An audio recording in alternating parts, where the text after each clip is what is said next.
आंठु गंठी बात कहीं हुए यह रोग हेले कौन समस्या हुए यार उपचार केमिति करि परिबा आसंतु जानिबा प्रोफेसर डॉक्टर ज्योति रंजन परिडा मुहरु ए संपर्क रे। मु प्रोफेसर डाक्टर ज्योति रंजन परिडा रिमाटोलॉजी विशेषज्ञ इंडियन रिमाटोलॉजी एसोसिएशन ओडिशा शाखार सेक्रेटरी। आज इंडियन रिमाटोलॉजी एसोसिएशन रो जो ओडिशा ब्रांच अच्छी ता तरफरु जजाति केसरी मेडिकल कॉलेज आमर जो जाजपुर रे अच्छी तार ऑडिटोरियम रे विभिन्न प्रकार आईएमए जमती आईएमए बा Indian Medical Association Jajpur road आ भद्रक तार वरिष्ठ डाक्तर मानू आ सदस्य मानू नहीं आमे गोटे आर्थराइटिस रोग बा गंठीबात रोगर गोटे मिड टर्म कॉन्फ्रेंस करुचु जार थीम रही clues to clarity case based approach. Clues to clarity माने आपण मैंने जानी आर्थराइटिस बा गंठीबात रोग कहले साधारणतः आमे मैंने बुझू जो मैंने वयस्क हो जो मान आंठू चली पारना सेटा हुए तो आर्थराइटिस किंतु आपण मैंने जानी आश्चर्य हे आर्थराइटिस किसी बयस ना गंठीबात रोगर किसी बयस न था यह छोट शिशुठू आरंभ कर आबाल वृद्ध वनिता उभय पुरुष और महिला को आफेक्ट करें। आउ सबुठ इम्पोर्टेंट जो गुड़ाक कम बयस जो आर्थराइटिस बा गंठीबात रोग हुए ताकू जदि आम बेल था ट्रिटमेंट न करवा पदक्षेप न नवा सठिक ट्रिटमेंट न करवा ताहले यही जो पिला माने अछंदी बा जो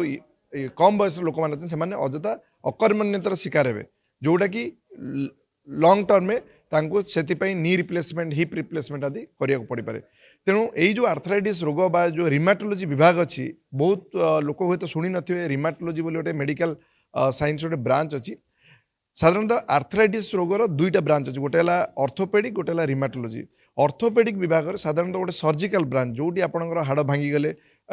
जड़े ऑर्थोपेडिक डॉक्टर ताकू ठीक करेंगे जदि आप जॉइंट रिप्लेसमेंट सर्जरी दरकार ताकू ऑर्थोपेडिक डॉक्टर फिक्स करेंगे किंतु जदि आप आर्थराइटिस होची बा जॉइंट पेन होची जार मेडिकल मैनेजमेंट दरकार जोटा ट्रिटमेंट न कले भविष्य में जाइए असुविधा बा अकर्मण्यता करिवो सेटा हला इन्फ्लेमेटरी आर्थराइटिस जो साधारणतः आपण माने जड़े रिमाटोलॉजी डाक्तर को भेटा दरकार। कारण आर्थराइटिस कहले खाली गंठी इनवॉल्वमेंट नुह आर्थराइटिस रोग जो जनकर आखि खराब हो पारे जनकर लंग्स फुसफुस रे प्रदाह होगी आईएलडी हो पारे जहाँ जो जमी कोविड आम इंटरस्टिशियल लंग डिजीज बा फुसफुस आक्रमण होता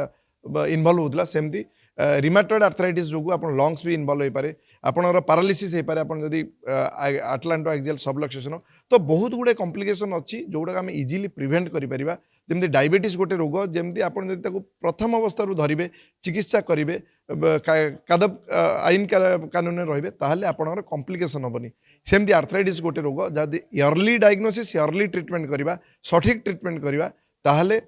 मत लगुच अजथा अकर्मण्यतार शिकार लोक मैंने हेबेनी आई रोग भितर विषय जो डाक्तर मान भितर आउ डाक्तरी छात्र मान भितर जो जागरूकता सृष्टि करने आज जो सम्मेलन लक्ष्य। तेणु एटी मु समस्त को धन्यवाद देवी जो माने जो मेडिकल कॉलेज आमर डीन अच्छा प्रोफेसर सीताराम सार अच्छा